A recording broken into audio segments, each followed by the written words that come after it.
Napoleon's enemies received reinforcements, including troops from Count Bennigsen and Crown Prince Charles John of Sweden. On the 18th of October, the Allied Grand Army finally encircled the French forces.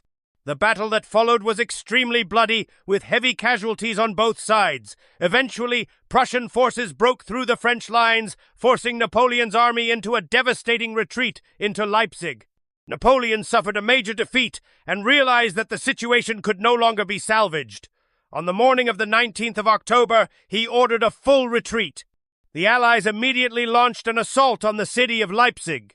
The French rearguard fought bravely to cover the main army's retreat. But disaster struck once again.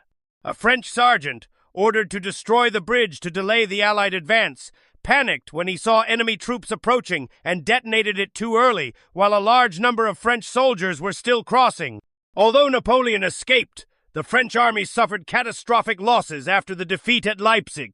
Around 38,000 killed, 30,000 to 36,000 wounded or captured.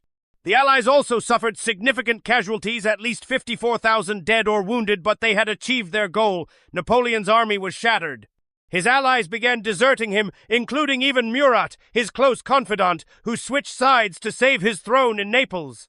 In the Iberian Peninsula, French forces were also defeated and driven out of Spain by the combined British, Spanish, and Portuguese armies.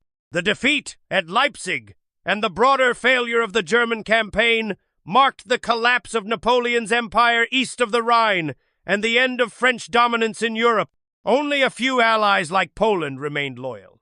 The rest had turned against France. Napoleon himself would later reflect, "1 year ago, all of Europe marched with us. Now, all of Europe marches against us." In November 1813, the Allies offered peace in the Frankfurt proposals, suggesting that Napoleon could remain emperor, but France would have to give up most of its conquests, keeping only Belgium, Savoy, and the west bank of the Rhine. He would need to abandon control over Spain, the Netherlands, Italy, and Germany. Napoleon refused. In response, the Allies began preparing for a direct invasion of France. They crossed the Rhine in early 1814, while British forces advanced from the south. Facing over 200,000 Allied troops, Napoleon had only 70,000 soldiers to defend northeastern France. On the 1st of January, Napoleon was defeated at the Battle of La Rothière, led by Prussian General Blücher. He later managed to win several minor battles, temporarily regaining some ground. However, France was clearly exhausted and overwhelmed. On the 20th of March 21, Napoleon attempted to strike the Allies at Arcis-sur-Aube, mistakenly believing their forces there were weak. He planned to attack and delay them to buy time. However, Austrian commander Schwarzenberg had already concentrated his forces there, while Russian troops under Wittgenstein attacked the French rear. The battle began at noon on the 20th of March, with both sides evenly matched. French cavalry was defeated, but the Allies couldn't capture the key village of Torcy on the French left. Despite heavy shelling, Napoleon's forces held their ground into the night. By the next day, both sides received reinforcements, but the Allies now outnumbered Napoleon's forces 3-1. Eventually, the French were forced to retreat. The Allies then advanced on Paris, which was under the command of Napoleon's brother Joseph Bonaparte.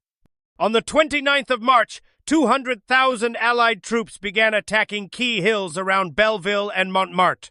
That evening, Empress Marie-Louise and her son fled the capital. With only 38,000 troops, Joseph authorized Marshal Marmont to surrender the city on the 31st of March. On the 1st of April, the Senate passed a decree deposing Napoleon. He was in Fontainebleau with only about 40,000 exhausted troops. Upon hearing the news, Napoleon planned to march on Paris, but his marshals refused. They urged him to abdicate in favor of his son, with Marie-Louise as regent.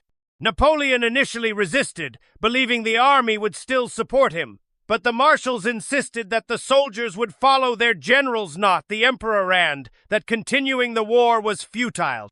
He relented and offered to abdicate in favor of his son. However, Tsar Alexander of Russia rejected the conditional abdication and demanded that Napoleon surrender the throne unconditionally. On the 6th of April, Napoleon agreed to the Allies' terms. On the 11th of April, The Treaty of Fontainebleau was signed. Napoleon would no longer rule France and would go into exile on Elba, a small Mediterranean island 20 kilometers off the coast of Tuscany. He was granted sovereignty over Elba and allowed to keep the title of emperor. He would receive an annual pension of 2 million francs and be permitted to take 400 guards and attendants with him. All of his property in France would be handed over to the Bourbon monarchy, with Louis XVIII restored as king by the Allies, 26 to 38. Napoleon's exile on Elba lasted just over half a year.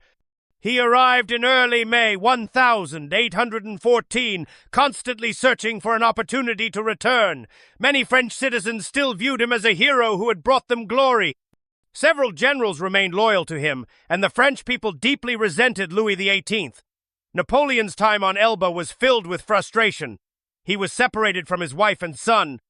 The promised pension never arrived, and worst of all, his beloved Josephine died in late May 1814. The news devastated him. Upon reading of her death in a newspaper, Napoleon locked himself in his room for 2 days. Rumors also began to circulate that he would soon be exiled further to a remote island in the Atlantic Ocean. Fearing this, Napoleon decided to escape from Elba as soon as possible. 2707. On the 26th of February, 1815, while the British and French ships were distracted, Napoleon escaped Elba with a few hundred troops and loyal followers. At dawn on the 1st of March, he landed in France at Gulf Juan and began marching toward Paris that night. Upon hearing the news, King Louis XVIII sent troops to arrest him. On the 7th of March, Napoleon's small force encountered the 5th Regiment south of Grenoble. Alone, Napoleon stepped forward and shouted, "Here I am! If you want to kill your emperor, do it now!" But instead, the soldiers shouted, "Vive l'Empereur!" and joined him. 27 to 59. Every unit sent to stop Napoleon defected and joined him. By the time he reached Lyon, he had 8,000 troops and 30 cannons. On the 14th of March, even Marshal Ney, who had vowed to bring Napoleon back in an iron cage, switched sides and brought 6,000 men with him. As Napoleon advanced, more and more soldiers joined him. On the 19th of March, King Louis XVIII fled the Tuileries Palace, and Napoleon returned to Paris as emperor once again. End of Part 4. Please continue with Part 5.